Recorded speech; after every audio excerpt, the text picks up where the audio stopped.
So thank you for that the reading, Eric, and welcome in New York after your long travels here. First, maybe to you, how does it feel hearing the play in New York and in English? Well, before answering your question, Frank, I would like to thank you. I would like to thank you to the festival for having me here. It's my first time in New York, so it's like a wonderful invitation. And thank you from the audience. It's 2 p.m. It's like taking nap session actually. When you're coming from the reading, so thank you. And from the General Consulate of Republic of Indonesia coming too. It's a big support for me. And I did enjoy the reading, yes. Last time I read the play when I was in the interview section in the US Embassy from the visa. So that's the last time I read the play, just to remind myself what's the play about and what's, just in case the officer of the embassy asked me about the play. And that's why, and then in the waiting room, I then read my play again and then try to do a simulation with the interview just in case they ask me with so many things about the play. And that's the last time I read. And just now I also saw the rehearsal. Peter was right. Peter's the one who convinced me that actors in New York are great. And I just saw, and I was so happy. I told Eric already during the rehearsal, I like the reading so much. And thank you for bringing to the audience such a wonderful experience with the play.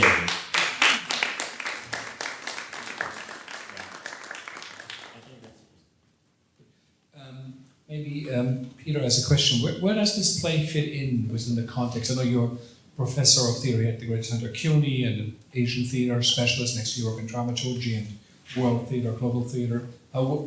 Where does this play fit in? How do you see it? I think that's a really interesting question to think about. For those of you who don't know me, I come from Australia, so I'm a very near neighbour of Indonesia, and we have quite a lot of connection in the theatre between the two countries. In fact, the translator of this play, Professor Barbara Hatley, was my supervisor for my dissertation. So there's quite a strong connection. And in fact, I saw a reading of this play in Melbourne the last time. So where does this play fit? Well, I guess I respond to it perhaps regionally. Bali has a particular place in the cultural imaginary of the region as a kind of pleasure destination. It's a very small island among a very large archipelago of islands, which is the nation of Indonesia. And Bali is, I think, somehow very interestingly situated within a kind of, I guess, a discussion about development, about tourism, about culture and the way in which culture becomes commodified in certain ways. Bali is famous for Australians going there and, in a sense, drinking and taking lots of drugs, and it's a sort of hedonistic place. But also I think a lot of Western tourists go there and they see it as somehow this kind of place where they can behave outside of their normal experience, or that, that they can behave in a way that they probably wouldn't behave in their home country, perhaps. So, on the other hand, it is a very beautiful island, and the people there have a very rich cultural tradition, and they've also been enormously enriched in some respects financially by this tourism. So it's a very complicated place, I think, to think about. The play itself, I think, explores some of these themes. I was saying to Ugo before, in a very Chekhovian way. It sort of, this reminded me, this time I've suddenly thought of Chekhov quite a lot when I was listening to the play this time.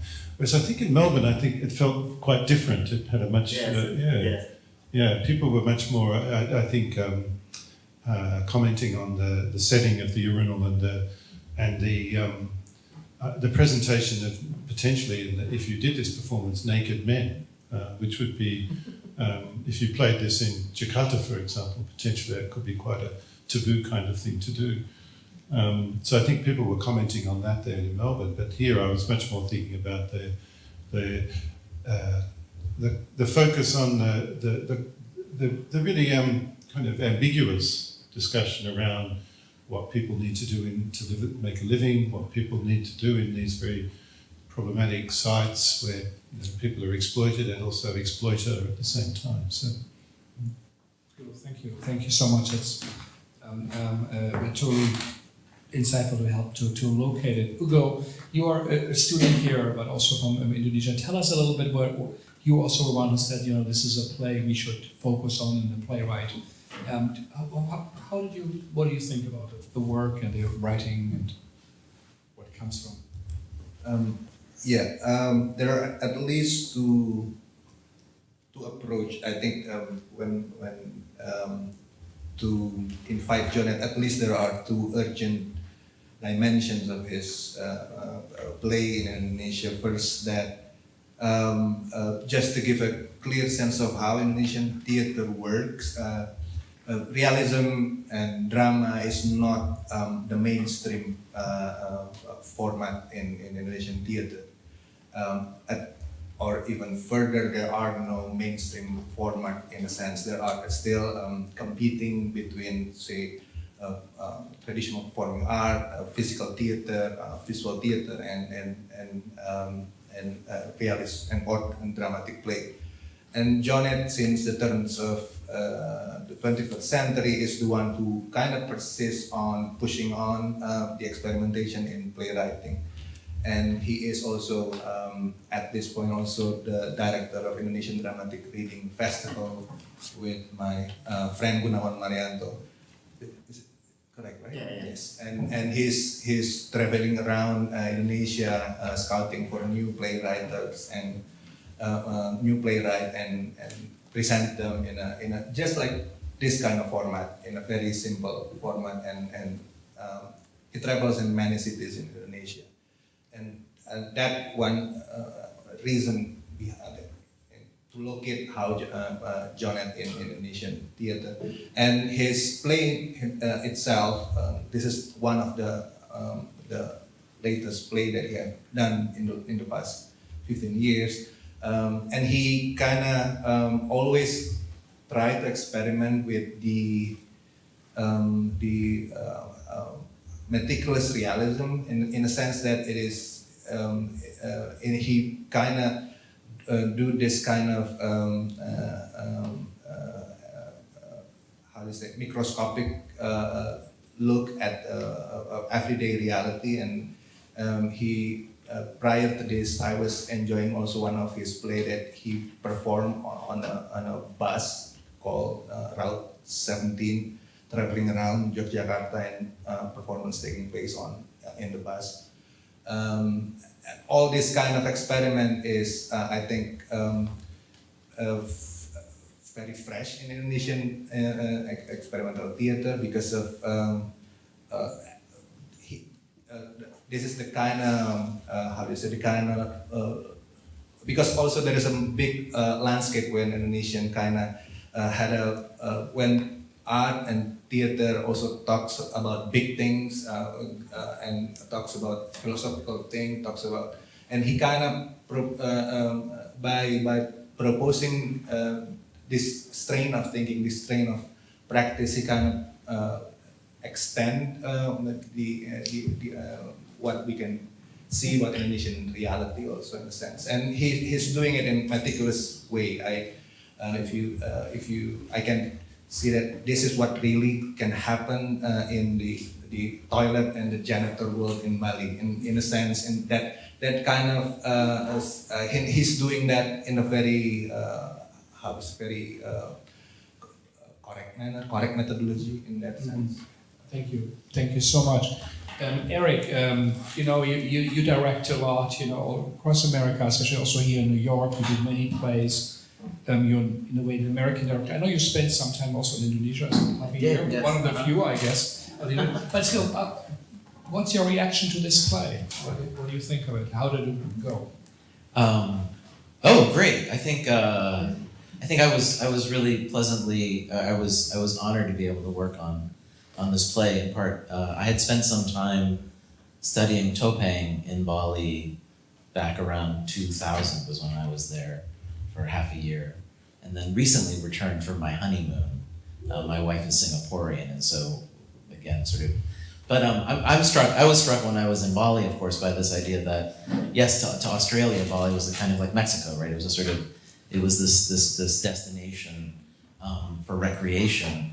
But the thing that kept coming up when I was there was also this idea that where that was true for Australians, for Americans, it was really, if you were an American in Bali, you were in Bali on a pilgrimage. So it was a very different sort of way of engaging with that country. But one thing that I did notice over and over again was a sort of tension between the cultural traditions of the island and this kind of infusion of Western culture. That when I had arrived in Bali the first time, they had just recently introduced, I'm not sure if this is true, but this was what I was told, that they had just recently introduced 2 clown characters into the topeng, and that the 2 clown characters were essentially Western tourists. And so one of the things that I was struck by in the play was sort of that tension represented between the 2 characters of Sobirin and Hilmar. That Sobirin was a sort of, he was faithful, is maybe the best word that I would use to describe it, that he was rigorous in his work and also rigorous in his traditions, and that when you read the play, Joned talks about Hilmar as being someone who sort of is less faithful, that he flaunts some of the traditions. And somehow Wid being in the middle of that was quite powerful. And I'm always of course struck by stories of the invisible class, right? That we talk about these individuals that spend most of their lives being, most of their sort of work lives being ignored by many of us as we walk in and out of these restrooms. And that effort to sort of give them a voice, to allow them to have their dreams and their histories and their own sort of loves. I think there's a great ambiguity throughout the play that we really enjoyed sort of talking around and dancing around as in the brief bit of time that we were working on this reading. So those are all things that I really love about it. Mm-hmm. Joned, also a question for you. I think once Toni Morrison said about how many people were killed at 9/11, they were the early risers, people who had to rise early. Everybody else, a lot of them came late for work, they had to do this or that, had to bring someone here. But the people who worked, the same work, as your people you were describing here, are the lowest of the low. No one wants to clean toilets. And to do this, or it has to be very clear how it comes about. And they talk about the toilets of shit in life and whatever. So some kind of reality to it, but still, it is a representation of a microcosm of hopes and of dreams. And I think the Japanese who comes in, who has the money, it is truly a microcosm that it reflects. Why did you decide to write about them and perhaps not about the historical play about the kings or the characters or the Indonesian oral tradition? What's behind the idea? Thank you. Actually, the reason when I wrote it in 2010, it wasn't the second reason. Actually, the first reason was the play was my contribution to Indonesia Playwright Forum. And then at that time, I decided to write a play that technically challenged the actor to do the subtle acting in a very limited space. And then at that time, I decided toilet. So that's the first reason that I want to contribute. Like Ugo explained previously, that mostly we have a lot of physical theater. And at that time, we don't really have so many, like that kind of realism play, which challenge actor with the sentence and the long scene and talking. So that's what I want to challenge the actor back to the text and with a very subtle acting. And at that time, I also actually decided to choose airport toilet instead of a 5-star hotel in Bali. But at the time, and then I canceled the airport toilet because I think if I wrote it with the airport toilet, and then it will be only airport toilet, and the fact will be only. So I have to do the observation, and the imagination of the director will be very limited. So I decide to move to another type of toilet, and then I choose 5 hotels lobby toilet. That's the history of the set. And when I wrote it, actually, I really imagine how is the orchestra of the dialogue, because that's the power of the play, what I believe, and the sound of when the Hilmar had a cough and then talking, that kind of orchestra, it should be really tap tap tap tap tap tap. That kind of with the gamelan music, everything musical in our background of culture, it's very important to do in that kind of situation. So that's the first challenge. And then why toilet and the toilet attendant? Well, Bali is people have a very mainstream imagination of Bali.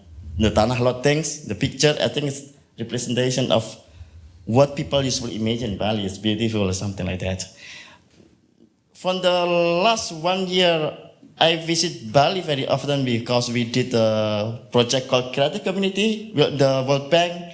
So we did a lot of performing arts project with the community, so they can participate in the village meeting. That kind of community in Bali, not really just out of imagination of people get about Bali. So it's really the invisible class. Mostly they work as a very poor farmer, or they just work as a waiter in the hotel or something like that. So that kind of combination also I imagine when I wrote the play, but the main reason is also the technically. And out of that, I also really concerned about developing the language in terms of playwriting. As we know, according to Asrul Sani, one of the leading playwrights in Indonesia, we Indonesian, we cannot say I love you in Indonesia, which aku cinta kamu, till 60 or 70, because we don't have the habit. And then what happens if on the stage there are two people fall in love and they have to express their feeling verbally? So at the time in the decade, refers to Asrul Sani, people, usually playwright and scriptwriter, they try to promote the sentence, I love you. So the kind of, offers in the theater and the movie stimulate people to express I love you. So they can learn and use I love you, I love you. And not every February 14th they say I love you, or every day they say I love you. So that kind of contribution from the playwright is very important. As know that I concern also when in English you say, I'm coming home next week. Okay. Oh, could you please send my greeting to your dad? Oh, he passed away. And then you say, oh, I'm sorry. In Indonesia, I never find how we can find the exact word to say I'm sorry. We have that kind of deepest condolence statement, but it's not that kind of very pragmatical in language. So we really concern how to contribute also how we pragmatically use the language. So it's kind of like, more pragmatically we can use in daily expression in terms of language. So that's why I really concern in verbal and very text-based performance, because I'm sure it's very useful. Wonderful. So there are lots of technical things. Also, it represents that they have a little small space to move around in society. There's also a small space in that it is set up, but also, in opposition to the world of the hotels and the dreams. But Peter, maybe he said, as far as I know, there are very fewer written plays. The tradition of Indonesian theater is actually not in the Western kind of playwriting. It's more movement. Or maybe you tell us a little bit what would be what is the Indonesian theater I think Ugo would be better to tell you about the Indonesian theatre in its overview. I'm going to pass that question on to you. Ugo is a very well-known performer and director in Indonesia who has a member of a very well-known company called Theatre Garasi. So I think he has a much better understanding of the overview of Indonesian theatre than me. So. And yeah, we work with Joned. Joned is my friend for about 20 years right now. So and he also based in the same city. So we kind of so Joned, please add me if you think that you need to add me. But yeah, like I said earlier, that we have a strong tradition. Joned cite Asrul Sani, which is one of the founders in the early innovator in Indonesian theater throughout the 50s, and they are by his through his involvement as an activist, also he kind of pushed the productions of Indonesian drama in the 50s and 60s. So we got huge traditions of writing at one point. Almost all of our directors, like Rendra Putuwijaya, are also playwright in the 60s and 70s. Granted, it is not. They are not writing modern drama. Some of them writing surrealism. Some of them, and then eventually write more performative texts, just like Putuwijaya and Teater Mandiri. But most of these directors are also playwright. In the 80s and the 90s, things changed a little bit because of the influence of physical and visual theater. So we got a different kind of mode of production in theater, and playwriting become more and more marginalized in a bit. At the end of 90s, then we got Teater Gardanala, which is Joned's own theater. Is one of the there's a lot of other theater, especially in Jakarta and Bandung, who keep on working on dramatic play, but it was quite a stagnant in the 90s. And Joned come with Teater Gardanala and making a lot of great production in dramatic play, and then it become there's a return in, so to speak, to take a closer look at dramatic play again. But like I said, it is never there is no mainstream. There are no mainstream trajectory in Indonesian theater, and therefore it keeps on moving around. And even most of theater company in Indonesia, which is we are mostly based on company, also work not in a singular line. Even like there is a physical theater called Theater Ruang in Solo, who also write comedic play in the end of the 90s. And in Jakarta, there are a lot of realist-based company who also experiment with physical theater. So there is no, even Joned at one point also experiment with physical theater. So there is no singular trajectory for everyone. But we can say that, especially with the Indonesian Dramatic Reading Festival, the last 5 years, Joned, it has been more and more young generation, more and more has been attracted to write their own play. It is a new dimension right now, right? It's a new hope. And you just brought today 3 volumes of Indonesian plays, so it's quite an impressive collection. But before we go, maybe 2 or 3 questions from the audience. I know we're a little bit over time, but Mario? Yeah. Take the microphone, we are recording it. I was in Bali 15 years ago, and I'm always looking for theater because I'm a critic. I couldn't find it, no theater at all. So I was very surprised by the realistic quality of this theater, and I'm very curious. You must have written another play. I would like another of your plays, subject of another of your plays, if you have written something. Or you can give me an example of some other subjects in this Indonesian theater. Thank you. Well, just to clarify that I don't stay in Bali. I stay in Yogyakarta, but the play is about Bali. Another text that I wrote and also I presented in Asia Playwright meeting in Tokyo. Peter was there at the time, called Threesome.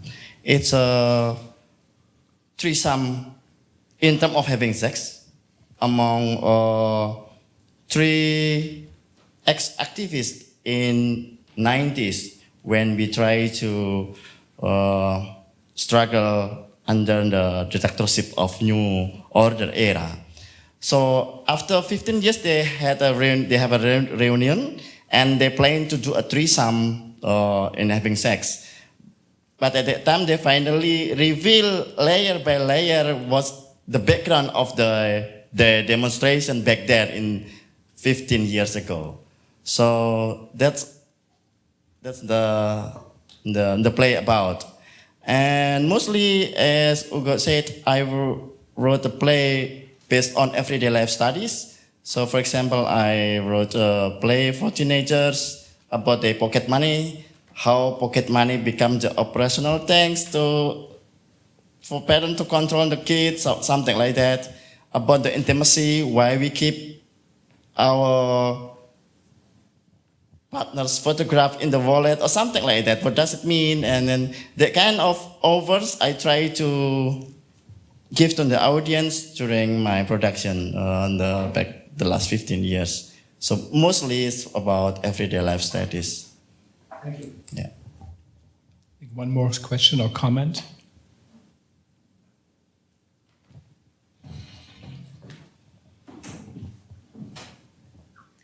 Hi. First of all, I want to thank you for the theme. I'm from Mexico originally, and I grew up here, and I feel like so much of that spoke to just the immigrant experience, even though you're speaking about domestic migrants and people going from the countryside to these tourist centers.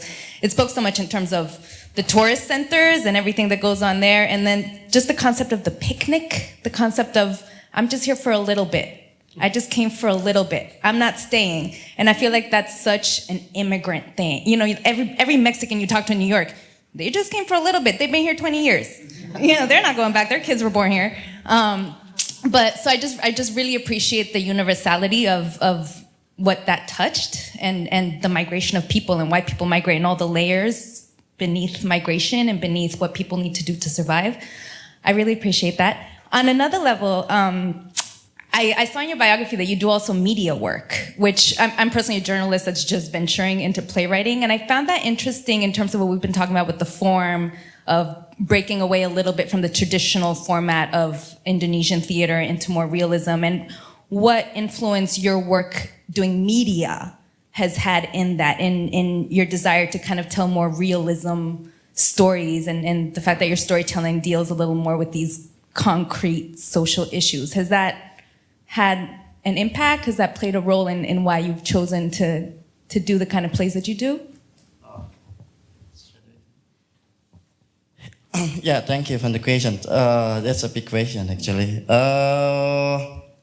The first, about the picnic, yes. That Barbara wrote the translator in note, actually, in the play. That the picnic, what I mean in the play, is quite different in general in English understanding. Yes, it is. I just realized when it's been translated 4 years ago. But in my age, picnic is just common. If you go to someone that make you happy, it's like picnic. Usually if you bring food, that's all.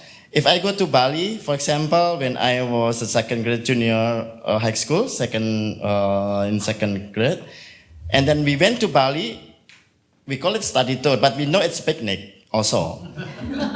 Because we never study there. We just go every beautiful place, and our teacher kept telling us that this is study tour. No, it's not. It's a picnic. Also, if my sister in Solo every Sunday bring their lunch with the family nearby the park in the city, there's picnic also. So the kind of general things we call picnic. So that's why Barbara wrote a translator note in that context. I know there's studies that try to categorize picnic. For example, when I did the research about that, if you go more than, for example, 60 miles, it's picnic. So the kind of categorization, people try to really strict about that. And if it's more than one night, it's picnic. So it's a bit confusing, but I just really want to underline that it's when you go to somewhere that you want to look something else, make you happy, make you feel recharged, just picnic. And that's what I put in play. And the second about media, yes, my background also about people's theater, so it's like giving voice for the voiceless, that kind of things. So when I do my job as a media consultant for humanitarian or non-government organization for development and community development, something like that, usually I do that kind of methodology that give them space to tell their story, to tell their problem, and to give space for them to also solve the problem. So the kind of approach I also do a bit different when I wrote my play. Yes, it's a bit more urban things or something like more modern drama, but basically I concern how they live and how we can understand their lives. The kind of understanding I really concern. Same when we do the media, community-based media project, which it's really their space to understand who they are. That's all. One more comment? Yeah. So I think, thank you all for coming. I thought it was truly an insight, in a special place in the world, but somehow also was a very, as we all heard, a universal theme. So thank you so much. And yes, I liked the musicality of it and the flow of the dialogue, and that they, somehow all seem to know each other so well. They were like the three brothers instead of the three sisters, in certain ways. So thank you so much. And again, thank you all for coming and hope to see you. Thank you.